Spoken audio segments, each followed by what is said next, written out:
Hello everyone, কেমন আছো তোমরা সবাই? আমি গেছি।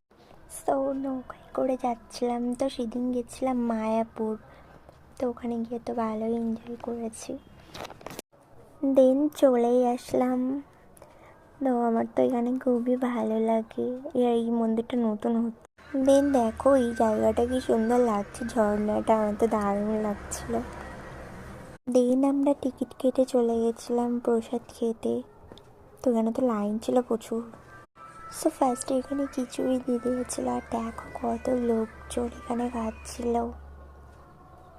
বাট খিচুড়িটা তো দারুণ ছিল।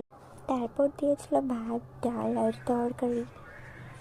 আরে আরে দেখো এখানে গরুর গাড়ি করে সবাই যাচ্ছে, কি সুন্দর লাগছে তাই না? দারুণ।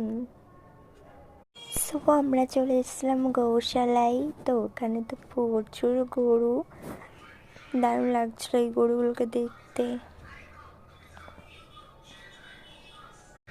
আর এইটা তো ছিল দারুণ, এই সিং দুটো দেখো কত সুন্দর, আমার তো হেভি লাগছিল। সবাই কেমন গায়ে হাত দিচ্ছে বাবা, আমার তো ভয় লাগছিল।